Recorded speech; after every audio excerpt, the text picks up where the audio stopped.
What's up, y'all? Welcome to At the End of the Day podcast. I'm your host, Cherie, and I appreciate you for tuning in today. And I also hope that you're having a good day so far. Now, before we get into today's episode, I need you to hit that like and subscribe button because we are on the road to 1,000 subscribers.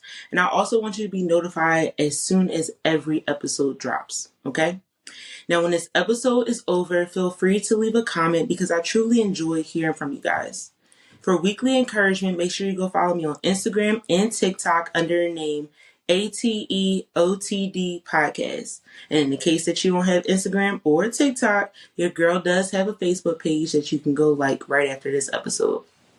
If you need someone to speak to or you have a topic that you want to hear me talk about, feel free to send me an email to ateotdpodcast8@gmail.com. And as I always say, make sure you share this episode with someone because it may encourage them and bless them more than you think.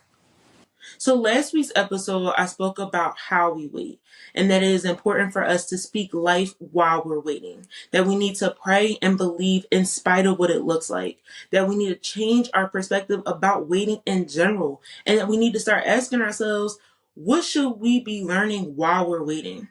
And most importantly, that we need to hold on to the promise that God gave us even before we started waiting. Because so many times we get discouraged about the fact that we are waiting that we forget about the promise that God gave us before we had to start waiting. This week I want to talk about God's timing. Okay, because there's many of us that feel like God is just holding us back, that He is just blocking everything it is that we want to happen in our lives. And then we start to believe that the Lord just doesn't want us to be happy. Now, we have our own truths about God's timing, okay?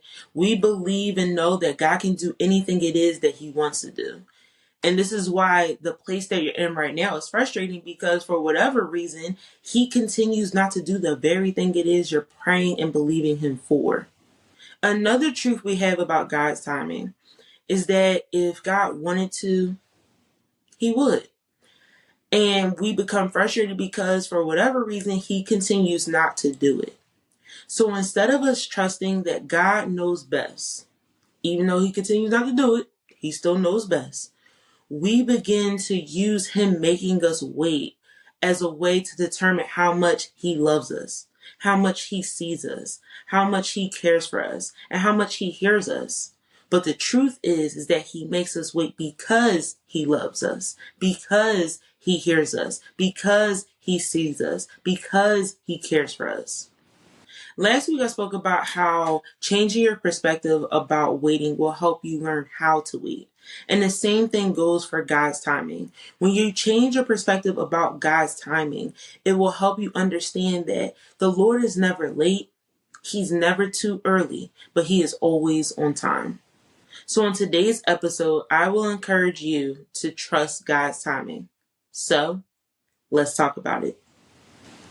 It all comes down to the fact that we can't predict the Lord's timing for anything, okay? So you may be waiting for the Lord to heal your body. You may be waiting for Him to bless you with a new home or a new car or a new job.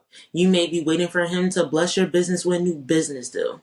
You may be going ahead and waiting for the Lord to remove you from a toxic situation, whether it be your job or a relationship. You may be waiting for the Lord to bring you your spouse. You may be waiting for the Lord to help you and your spouse conceive a child. But the thing is that even though you're waiting, it doesn't mean that God is late. Only the Lord knows when He plans to bless you, because there are many factors that the Lord has to evaluate before He blesses you.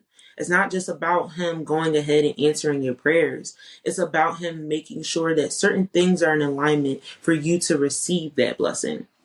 Whenever I think about God's timing being perfect, I always think about Isaiah chapter 55, verse 8 through 9. And it says, "My thoughts are nothing like your thoughts, says the Lord, and my ways are far beyond anything you could imagine. For just as the heavens are higher than the earth, so my ways are higher than your ways, and my thoughts higher than your thoughts." Now, the truth is, I could end the episode right there, okay? Because I feel like it truly sums up everything that the Lord is trying to say to us about His timing being perfect. But because I love y'all, let's break that verse down, okay? Now, the first part of the verse says, his thoughts are nothing like our thoughts.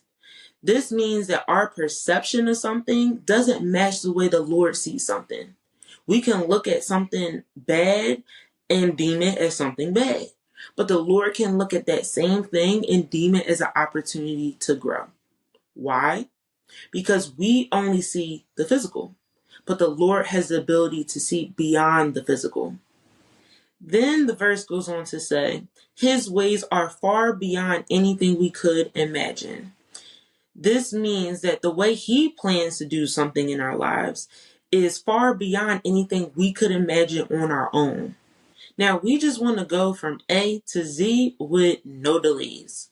Meanwhile, the Lord's plans are for us to go from A to B, stop at C, take a detour at D, cautiously proceed to E, linger around F for about 2 years. Fast forward to R and then wait at S for about 2 years, okay? And then accelerate as fast as you can to Z. It's not about going from one point to another. The Lord has things that he needs to do in between each step sometimes. This also means that we are only asking God for things that we can imagine, not what the Lord can imagine for us. And the problem with that is that our imagination is a reflection of how we view ourselves and what we feel like we can handle or what we feel like God can do in our lives based on where we are now, not based on where he can take us. For example, say you are believing God for $500,000 because you never envisioned or believed that you could have millions of dollars. Okay? So you settle a little bit. You say, Lord, $500,000 will do. That's fine by me. Meanwhile, the Lord, while you're waiting for $500,000, is doing a transformation in your life, in your mind, in your body, in your circumstances, because he plans to bless you with more than $500,000. He plans to bless you with more than $1 million. He wants to bless you with millions of dollars, but he needs you to have a mindset of someone who can handle having millions of dollars. That's why the verse goes and says that his thoughts are higher than our thoughts. Not that he's at the same place as us. His thoughts are always going to be higher because he wants bigger and better than us. And we can't fathom what that higher is because our mind is not like the Lord's. It all comes down to the fact that we think we know, but we really don't. Okay? We think that we know what is best for us, but we don't. All right. We also tend to think that our timing is perfect, but again, it isn't. Okay. Because we can't see beyond what's happening right now. We only see where we want to go. Therefore, our timing, not that good. Not that good at all. All right. I know that may stink for a lot of y'all and it may be a hard pill to swallow, but it's true. We don't know anything about what is best for our lives, especially when it comes down to timing. Hence why we need to leave all that to the Lord. He knows best. We tend to act like God is withholding everything good from us. But I'm starting to realize that that doesn't make sense. Because if we truly believe that the Lord loves us and he cares for us and he wants the best for us, then why would he go ahead and withhold anything good from us? That doesn't make sense. And if Jeremiah chapter 29 verse 11 that says he plans to prosper us, then if that is true, why would he withhold anything good from us? That too doesn't make sense. It comes down to the fact that we think the Lord does or doesn't do things just because. That he has no reason behind why he says no or not yet. But the truth is that the Lord has a reason for every single thing he does. And it doesn't pertain to just him going ahead and saying yes. Okay? He doesn't just have a reason for his yes. He has a reason for his no, and he has a reason for his not yet as well. Now, if we're being honest, I feel like after we have endured a season of waiting and we finally receive everything it is we prayed for and then some, I feel like it's in that moment that we reflect and realize why God made us wait. And all of a sudden it made sense. Because while you were waiting, it didn't make sense. Hence why you should focus on how you wait and not on the fact that you're waiting. Because when you do finally go ahead and receive everything it is that you've been praying for, that is when you realize why the Lord made you wait. That He was actually working behind the scenes, even when it looked like He was doing nothing. And that maybe, just maybe, God actually knew what He was doing all along. So today, I just want to share 3 truths about God's timing. And I'm going to use examples in the Bible to encourage you. So the first truth is that the Lord is never late. Now, when we ask the Lord to bless us, we have so many things that we come to Him with in advance, all right? We already have in our mind how long it should take the Lord to do it. Already figured that out, calculated before we even ask Him to do it, all right? Then we go ahead and we determine for ourselves how long we feel like we can wait patiently for the Lord to do it. And we never say the time frame out loud. Never. Because we know as children of God, that ain't right. Don't do that. But we keep it in the back of our mind all the time. Okay, Lord, 2 years. That's how long I can wait. That's how long I feel like you could do it. All right, we getting past 2 years. We're doing that all the time in our minds. And then when He doesn't do it in our time frame or things start to look stagnant, we begin to believe that the Lord is late. The Lord's timing is completely different than ours. Even when it looks like nothing is happening, that doesn't mean that the Lord is doing nothing. We tend to focus more on what we see than the God that we know. And if we focus on the God that we know, then we understand that He comes even when it looks late, but yet He's still on time.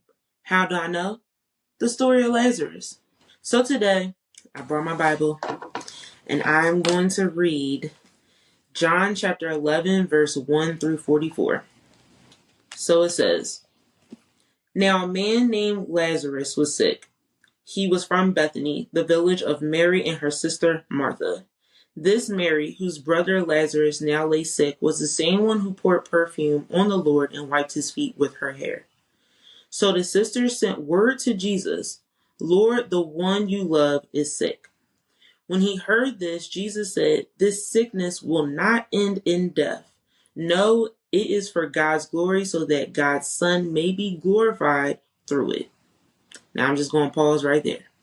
So in this moment, Jesus is speaking life over Lazarus without even seeing Lazarus face to face. Okay? This is a message just being sent to Jesus.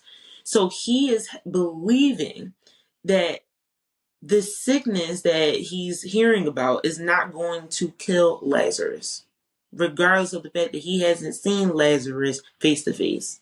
And what is this called? Faith.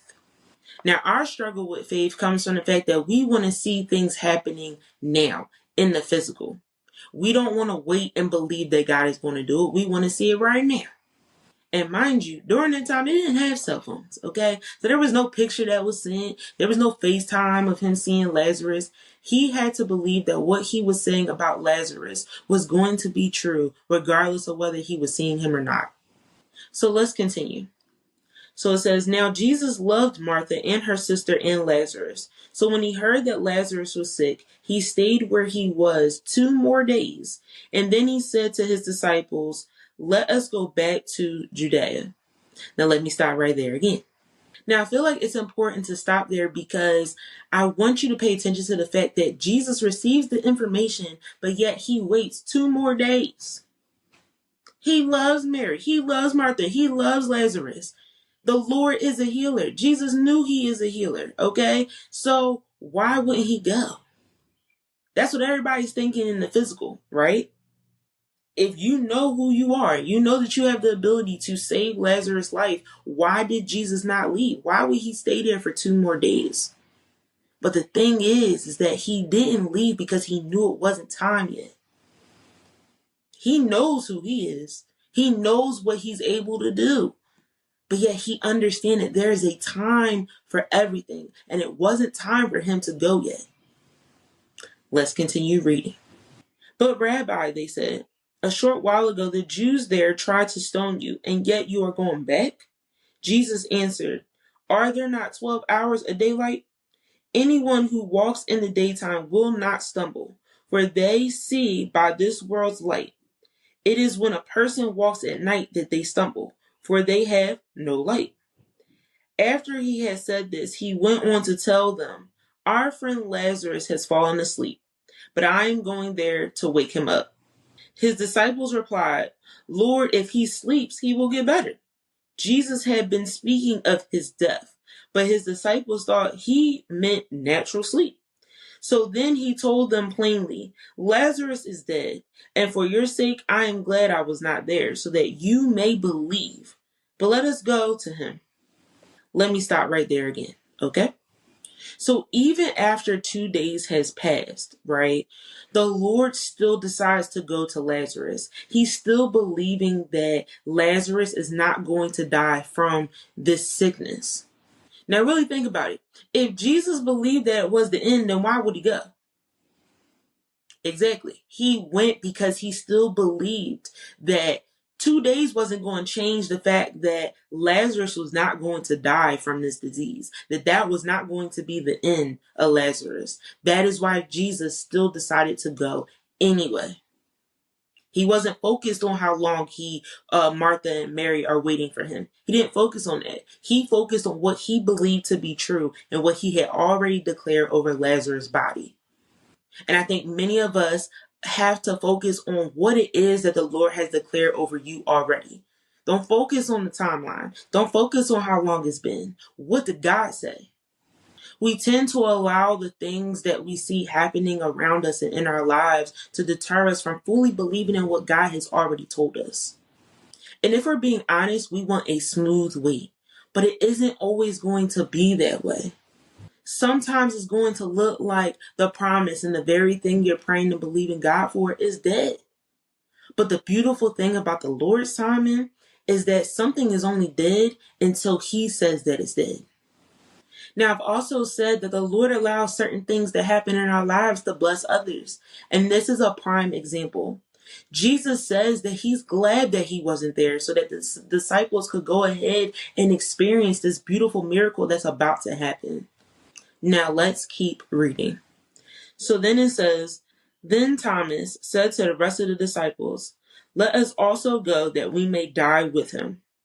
On his arrival, Jesus found that Lazarus had already been in the tomb for 4 days. Now Bethany was less than 2 miles from Jerusalem, and many Jews had come to Martha and Mary to comfort them in the loss of their brother. When Martha heard that Jesus was coming, she went out to meet him, but Mary stayed at home. Lord, Martha said to Jesus, if you had been here, my brother would not have died.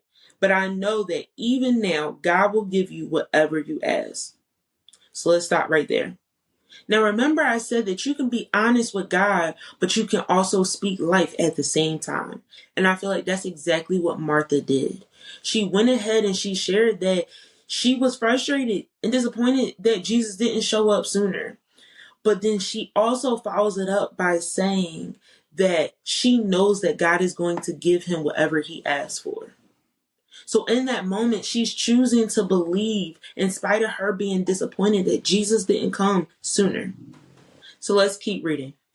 Jesus said to her, your brother will rise again. Martha answered, I know he will rise again in the resurrection at the last day. Jesus said to her, I am the resurrection and the life. The one who believes in me will live, even though they die. And whoever lives by believing in me will never die. Do you believe this? Yes, Lord, she replied. I believe that you are the Messiah, the Son of God, who is to come into the world. Let me stop right there. Now, Jesus is still speaking life over Lazarus in his situation, even though he knows that Lazarus has been in the tomb for 4 days. And Martha is still choosing to believe. And let's be honest, Martha could have solely focused on what it looked like, because she did go ahead and watch her brother's body be put in that tomb 4 days ago.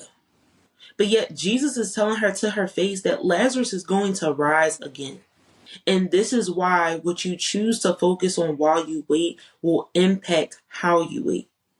Martha is choosing to believe and have faith, regardless of what it's looking like in this moment. Now, Mary, on the other hand, let's get to her, okay? After she had said this, she went back and called her sister Mary aside. The teacher is here, she said, and is asking for you. When Mary heard this, she got up quickly and went to him. Now, Jesus had not yet entered the village, but was still at the place where Martha had met him. When the Jews who had been with Mary in the house, comforting her, noticed how quickly she got up and went out, they followed her, supposing she was going to the tomb to mourn there. When Mary reached the place where Jesus was and saw him, she fell at his feet and said, "Lord, if you had been here, my brother would not have died." Let's stop right there again. Now, I can't be mad at Mary because she kept it real, okay? For her, Jesus is late, okay? And I'm sure many of us have been in a situation where it looked like the Lord is extremely late. And it's easy to lose hope and faith in those moments because it doesn't look good at all. Now, just like the rest of us, Mary is well aware that Jesus is the Son of God, that he can do whatever it is that he wants to do, that he is a healer. So she feels like if Jesus had came before Lazarus died, that Lazarus would still be there with him. She loves her brother. Why would she want to watch her brother die? And for her, if Jesus had came as soon as he got the message, they wouldn't be looking at a tomb in that moment. Now, Mary is focusing on the physical. And I don't think we can blame her because her brother has been in the tomb for 4 days. Not a few hours. 4 days. At this point for her, Jesus isn't just late, but he's extremely late, okay? But let's keep reading. When Jesus saw her weeping, and the Jews who had come along with her also weeping, he was deeply moved in spirit and troubled. "Where have you laid him?" he asked. "Come and see, Lord," they replied. Jesus wept. Then the Jews said, "See how he loved him?" But some of them said, "Could not he who opened the eyes of the blind man have kept this man from dying?" Let's stop right there. Okay, please. We gotta stop. I gotta talk about this real quick. You are always going to have haters and people that love to sprinkle extra negativity while you are out here fighting for your life to remain positive and hold on to faith while you're waiting. So what did this teach us? You have to be careful who you surround yourself with while you're waiting, because those people are either going to go ahead and believe with you and go ahead and pray with you, or there are going to be people that cause you to second guess what it is you're believing in. Now let's keep reading. Jesus, once more deeply moved, came to the tomb. It was a cave with a stone laid across the entrance. "Take away the stone," he said. "But Lord," said Martha, the sister of the dead man, "by this time there is a bad odor, for he has been there 4 days." Then Jesus said, "Did I not tell you that if you believe, you will see the glory of God?" Stop right there. Now, Martha is like many of us, okay? She out here playing double dutch with faith. All right.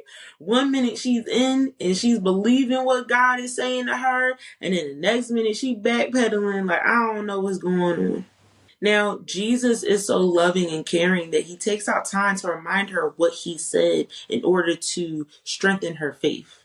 So many times we focus on what it looks like, so then we grow weary. And in that moment, Martha is focusing more on the physical than her faith.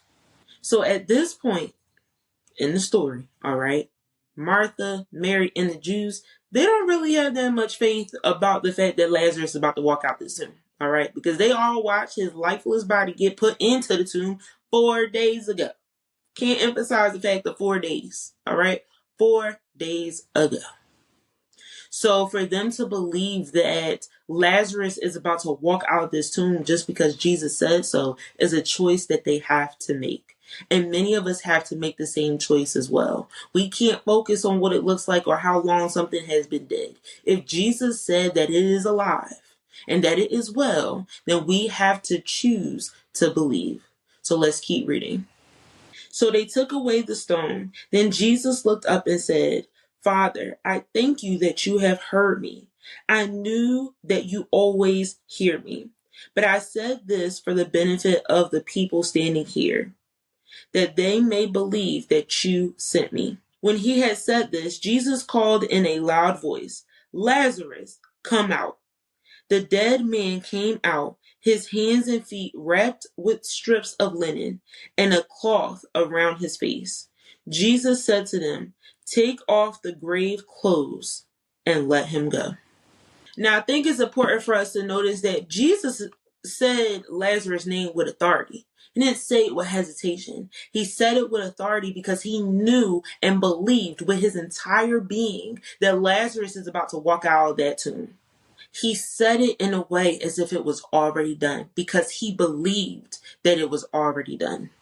So what does this teach us? I feel like it teaches us that it looks like it is too late, but the Lord is always on time.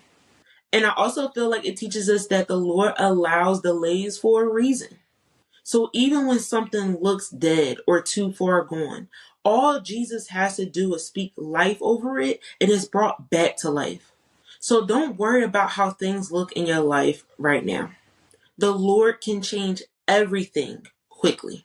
It don't take him long to do it. Nothing is too far gone when it comes to God's will for your life. So if it's meant for you to have it and experience it, the Lord is going to make it happen. A second truth about God's timing is that God's timing for you is sometimes meant to bless other people. Now, you waiting for God's perfect timing feels personal. And that makes sense because, you are the one waiting. But what if I told you that God doing this next thing in your life that you're believing for is bigger than just you? That is meant to bless other people as well. And that maybe, just maybe, that's why he has you waiting. Now, receiving everything you prayed and waited for is bigger than you. And I know that stinks to hear because you just want what you want when you want it. All right. But God's plan is always bigger than our plans. The Lord doesn't just withhold things from us because he's having a bad day. That's not how he moves. He has a purpose for every single thing he does or doesn't do. Now, just like Joseph, the Lord's timing for you receiving this next blessing is tied to other people being blessed as well. Now, I've spoken about Joseph on this podcast before, and that's because his story always encourages me to never focus on how things look and to hold on to the fact that God has bigger and better plans for me, regardless of what it looks like. And it also encourages me not to focus on what people are doing to me, okay? Because it reminds me that the Lord always has the upper hand, okay? At the end of the day, the Lord always, no matter what people try to do to destroy you, they don't have the final say. And absolutely, they don't have enough power to destroy God's plan for your life. Now, just as a refresher, Joseph was given the gift of interpreting dreams, okay? And he had dreams that he was going to reign over his family. So let's read Genesis chapter 37, verse 5 through 11. Joseph had a dream, and when he told it to his brothers, they hated him all the more. He said to them, "Listen to this dream I had. We were binding sheaves of grain out in the field, when suddenly my sheaf rose and stood upright, while your sheaves gathered around mine and bowed down to it." His brothers said to him, "Do you intend to reign over us? Will you actually rule us?" And they hated him all the more because of his dream and what he had said. Then he had another dream, and he told it to his brothers. "Listen," he said, "I had another dream, and this time the sun and moon and 11 stars were bowing down to me." When he told his father as well as his brothers, his father rebuked him and said, "What is this dream you had? Will your mother and I and your brothers actually come and bow down to the ground before you?" His brothers were jealous, but his father kept the matter in mind. So it comes down to the fact that his father and his brothers did not like what Joseph had to say. Okay? They did not like the fact that was a dream that he was given. Weren't feeling it. Now, the Bible informs us that a series of events occurs after Joseph goes and tells his brothers and his father about the dream that he had. Now, one of the events in the story is that Joseph's brothers tried to plot to kill him. Now, you may be thinking to yourself, they wanted to kill Joseph, their brother, over a dream? And the answer is yes and no. Yes, it was partially about the dream, but no, because they also knew that Joseph was their father's favorite. So they wanted him going for that simple fact as well. Now, the only reason why they didn't kill Joseph is because one of the brothers had stopped the other brothers from killing Joseph, and he convinced them instead to put Joseph into a cistern. Now, cistern is kind of like a well, but it's not as deep because it collects rainwater. So the story goes on to talk about how Joseph's brothers sold him to the Ishmaelites for some silver. Okay. Then they went and took him to Egypt and sold him to Potiphar. So at this point, Joseph had been sold twice. Now, if I was Joseph, I would have felt some type of way about my brothers and God, because what are y'all doing? Not y'all out here selling me like I'm a thing. I'm a whole human. That is crazy. So Joseph connects with Potiphar while he's there, and Potiphar starts to put Joseph in charge of many different things. And he begins to like Joseph. But guess who else is starting to like Joseph as well? Potiphar's wife, okay? So much so that she tries to sleep with Joseph not once, not twice, but multiple times. And one of these times that she tries to sleep with Joseph, she grabbed onto his robe, and by him trying to go ahead and break away, the robe got left. Now the girl goes ahead and starts lying, telling people that Joseph tried to sleep with her against her will. Girl, please. Okay? But here's the problem. Potiphar actually believed her. So where does Joseph end up going? To prison. Now, while in prison, Joseph goes ahead and meets a baker and a cupbearer. Both of them end up having a dream that only Joseph can interpret. So after he does the favor of interpreting the dreams for them, he tells them, hey, when Pharaoh goes ahead and calls y'all out of this prison, please don't forget about me. Mention my name. Both of them like, bet, we got you. So the day comes, Pharaoh calls the cupbearer and the baker out of prison. Now Pharaoh goes ahead, kills the baker, going, bye, gotta go. And then the cupbearer lives. Now, do you think that the cupbearer does the one thing that Joseph asked him to do? No, he doesn't. He don't even remember Joseph. He don't even say nothing about Joseph. So what happens? Joseph stays in prison for another 2 years. That cupbearer had one job, and that was to remember who Joseph was, and he still didn't do it.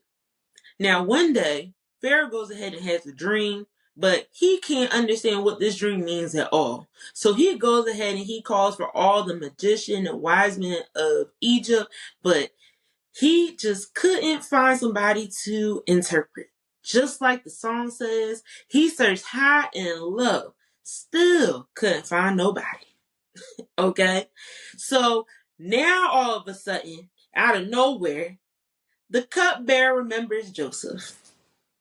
So he brings Joseph's name up to Pharaoh. Pharaoh sends for Joseph to come up and interpret his dream. Joseph ends up letting Pharaoh know that the dream meant that there would be 7 years of an abundance from God, but then there's also going to be 7 years of famine, and that Egypt should prepare during the abundance for the famine that is going to come. He also let him know that God was saying in the dream that Pharaoh needs to appoint a wise man in order to pretty much be in control of everything that's about to happen in Egypt, so that that person can be in charge of the land of Egypt. Pharaoh ends up choosing Joseph, and at this point it means that God's plans and his promise had came to pass. Now Joseph's story continues on with all of Egypt and his family benefiting from the fact that Joseph interpreted dreams correctly and that he had amazing leadership skills. Joseph went through a season of waiting in order for the Lord to fulfill his promise. Now let's be real. Joseph had that dream about him reigning over his family well before he had to go through this season of waiting. And I'm sure if it was up to Joseph, he would have went straight from working in them fields straight to the kingdom. Okay? But the Lord had other plans. Now, the fact that the Lord had other plans for Joseph, does that mean that the Lord forgot about Joseph? No, it doesn't. It just means that the Lord required Joseph to endure a season of waiting in order for him to become who he needed him to become so that he could reign over the land and be the wise person over the land of Egypt. Now, even though Joseph experienced different trials and tribulations, he never forgot about God. When Pharaoh called him to go ahead and interpret those dreams, he had already endured being betrayed, being sold twice, being lied on. Okay? And still, he gave God credit for his ability to interpret dreams. It comes down to the fact that all of Egypt, Pharaoh, and his family all benefited from Joseph enduring a season of waiting. And I think Joseph's story also reminds us just how intentional God is. Because if Joseph doesn't get sold twice and doesn't get lied on, he doesn't get sent to prison. If he doesn't get sent to prison, then he doesn't mean the cupbearer that goes ahead and brings his name up to Pharaoh. You're focusing on the fact that the Lord hasn't done it yet. You're focusing on the fact that you've been waiting long enough as far as you're concerned. And you're also focused on the fact that you don't know when it will happen. But the truth is that this next blessing is bigger than you. You will not be the only one that is blessed when God says that it is time for you to receive this next blessing. You are focused on the blessing, but the Lord is focused on the details. And him being focused on the details doesn't mean that he forgot about you, what he said, or the fact that you've been waiting. It's in his details that we understand that he is working everything out in our favor. And the people that you know or don't know that may be blessed by you being blessed this next go around are also a part of the details. Joseph went through all of that just to end up where God had planned to put him the entire time. And the same goes for you. You are going to end up exactly where God plans to put you. And God is going to do exactly what he plans to do for you in your life. So stop worrying. And just like Joseph, we need to remember God regardless of how long we've been waiting and regardless of what it looks like. We have to stop allowing our frustration to cause us to become more distant from God. Instead, we need to lean more into God and who he says we are and what it is that he said he's going to do. And we need to do all these things because there is a reason for our wait. The Lord already knows how and when he plans to bless you. And he isn't going to allow you to be in this season of waiting forever. It's just that your blessing is tied to someone else receiving a blessing as well. And all of the time it needs to fit together. So stop being frustrated and trust the fact that the Lord knows exactly what he is doing. The third truth about God's timing is that there is a time for everything. The Lord can do whatever he wants to do. But most times he doesn't because our lives require a process. What do I mean by that? Jesus. Jesus went through the birthing process, being a teenager, and being an adult. He could have started and ended his life at the age of 33, but he didn't. Now, does that mean that it was a mistake? No, it doesn't. It just means that if Jesus had to go through the process of waiting for the right time, that means that we have to as well. Now, even though Jesus knew who he was, he didn't go ahead and show off to the people. Okay, he did not try to accelerate his process. Most of us, if we were Jesus, would need to be humbled real quick. But Jesus didn't have that problem. He endured the process of waiting for every step of his life. There's even 18 years in the Bible where we don't even hear about Jesus. And yet he was going through a waiting process. Now, one of my favorite stories in the Bible is when Jesus is at the wedding. Now, for those of you who don't know, I'm about to read it to y'all real quick. It's found in John chapter 2, verse 1 through 2. So, I'm about to read that for y'all. On the third day, A wedding took place at Cana in Galilee. Jesus' mother was there, and Jesus and his disciples had also been invited to the wedding. Can you imagine having Jesus at your wedding? Like inviting him? Crazy. When the wine was gone, Jesus' mother said to him, "They have no more wine." Sounds like a serious problem. "Woman, why do you involve me?" Jesus replied. Now I think we can all agree that if we call our mother woman, if I call my mother woman, I'm pretty sure I would not be here today doing this podcast for y'all. I just want to put that little disclaimer out there, but we're going to keep reading. "My hour has not yet come." His mother said to the servants, "Do whatever he tells you." In other words, Mary's like, I said what I said, and you're going to do what I tell you to do. Like, why are you playing around? Like, you know who you are, you know? But we're going to keep reading. Nearby stood 6 stone water jars, the kind used by the Jews for ceremonial washing, each holding from 20 to 30 gallons. Jesus said to his servants, "Fill the jars with water." So they filled them to the brim. Then he told them, "Now draw some out and take it to the master of the banquet." They did so, and the master of the banquet tasted the water that had been turned into wine. He did not realize where it had come from, though the servants who had drawn the water knew. Then he called the bridegroom aside and said, "Everyone brings out the choice wine first, and then the cheaper wine after the guests have had too much to drink. But you have saved the best till now." What Jesus did here in Cana of Galilee was the first of the signs through which he revealed his glory, and his disciples believed in him. After this, he went down to Capernaum with his mother and brothers and his disciples. There they stayed for a few days. Now, that's some good stuff. Gets me every time, because Jesus even cared about time. His mother asked him to do something, and he's like, "Woman, it is not my time yet. Like, what are you doing? You're trying to accelerate my process. And I am well aware that this is not my time yet." So our biggest takeaway from that is that if Jesus can go ahead and put a delay on himself, on something that he knows that he can do, then why wouldn't he do the same for us? Now, even when I think about Jesus dying on the cross, he could have taken himself off that cross, but he didn't. He understood that he had to endure a process. It was painful, and yet he still endured the process of waiting and accepting the fact that it was his time. Understanding God's timing isn't just about you understanding that God can do it, because that's a given. We know he can do it. You understanding God's timing is understanding that he designates a time for every single thing he does and allows to happen in our lives. There's a time to be happy. There's a time to be sad.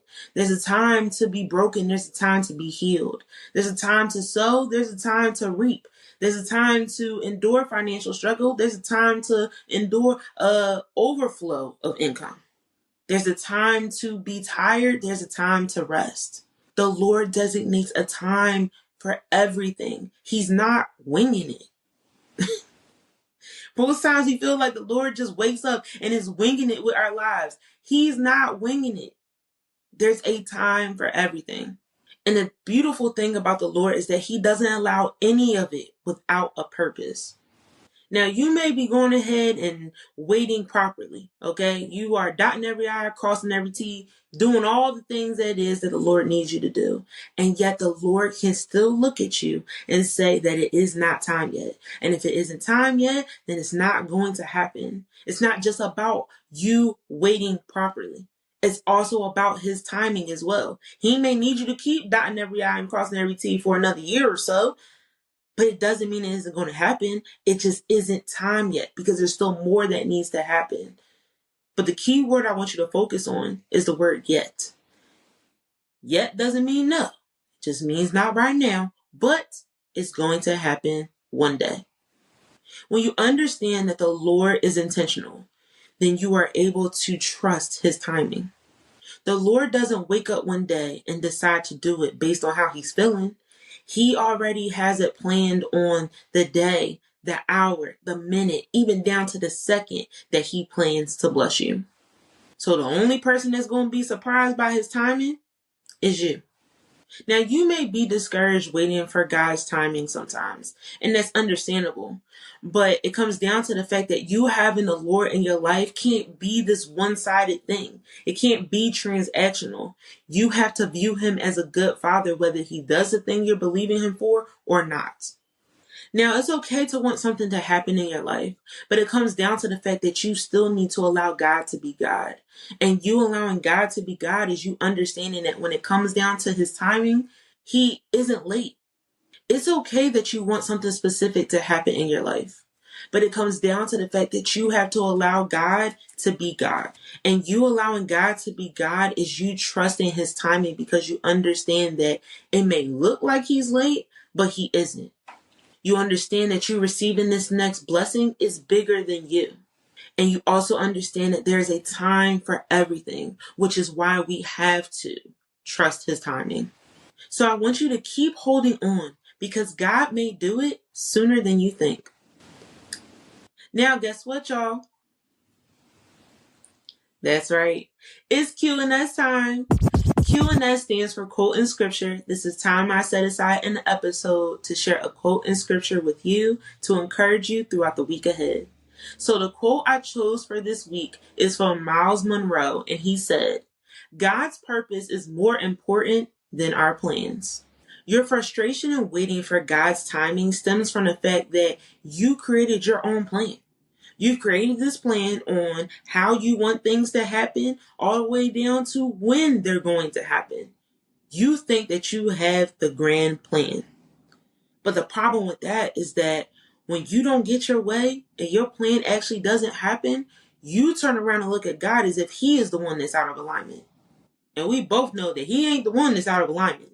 Okay? Now, you can't go ahead and say that you believe in God and then also say that you feel like you know best. Both can't exist. And the same goes for your plan. You can't go ahead and have your plan and then decide that you only go and believe in parts of God's plan. You have to completely surrender your plan to the Lord. Why? Because the Lord knows best. And to be honest, your plan ain't that great. The Lord's plan is 1,000 times, maybe even 1,000,000 times better than your plan. And I know that stinks to hear it, but that's the truth. And you need to get with it. Okay? Because you're missing out on a lot. Because you're out here holding on to your plan as if it's the best. Let it go. Just let it go. We think that waiting for God to end a difficult season in our lives or for him to finally answer a prayer is torture. Because we feel like if he truly loved us, then why is he making us wait? But it isn't about the waiting at all. It's actually about God's purpose for our lives. Now, your plan has nothing to do with you living in your true purpose. And I say true purpose because you only know what you know based on what you have orchestrated in your mind. The Lord sees more in you than you see in yourself. So he is the only one that knows your true purpose in life. He's the one that created you. So instead of being upset that it hasn't happened yet, be grateful. The Lord could have changed everything by now, but he hasn't, because this next chapter of your life is attached to your purpose. So it isn't about the Lord making you wait. It's about the Lord preparing you to live in your purpose. The scripture I chose for this week is from Luke chapter 12, verse 47 through 48. And I'm reading from the New Living Translation. Now, this scripture starts with Jesus speaking, and he said, "And a servant who knows what the master wants, but isn't prepared and doesn't carry out those instructions, will be severely punished. But someone who does not know and then does something wrong will be punished only lightly. When someone has been given much, much will be required in return. And when someone has been entrusted with much, even more will be required." Now, I feel like there are many of us that are out here just praying, believing, having faith, and waiting for more. But yet, the Lord goes ahead and won't give us more because we have not met the requirements to receive more. Now, I'm not sure if anybody told you this before or not, but I'll be the first if you never heard it. The Lord is not a magician. Yup, that's what I said. The Lord is not a magician that is just going to be out here doing whatever it is that you want him to do just because you asked him to do it. And why is he not a magician? Because a magician don't love you. That's not their job. A magician's job is to impress you. Meanwhile, the Lord, on the other hand, his job is to love you, to uplift you, to protect you, to strengthen you, along a whole bunch of other things. His job is not to impress you. He doesn't have anything to prove to you. Now, when God goes ahead and decides to bless you, that is him trusting you with more. And what an honor it is to be trusted by the Lord. Now, since the Lord is trusting you with the thing that you prayed for, this also means that he's going to require more. And since he's requiring more from you, this also means that you have to go through a transformation so that you can handle more. So many of us go ahead and pray and believe and are asking God for more, but we don't even have the capacity to handle the more that we're asking for. So sometimes his timing is tied to you transforming so that you can meet his requirement. Now, I don't care how long you've been waiting.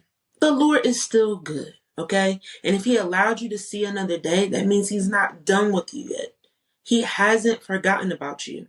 Better days are ahead.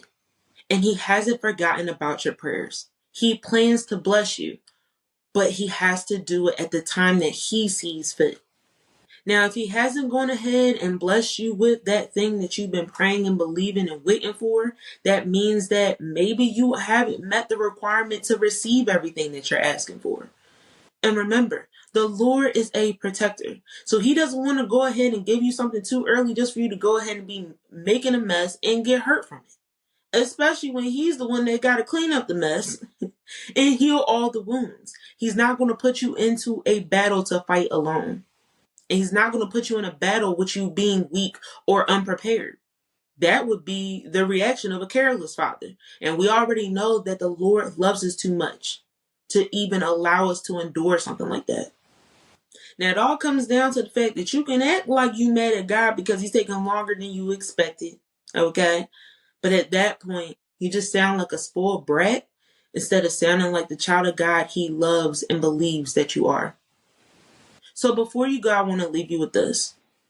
We have to stop focusing on the fact that we simply want something to happen in our lives. Because when we came up with the fact that we want that thing to happen in our lives, we ignored all these consequences over here. Okay? We just want what we want when we want it. And we see no harm in that. But the Lord looks at that same thing and deems it as a horrible idea. We have to go back to trusting everything we know to be true about God, including his time.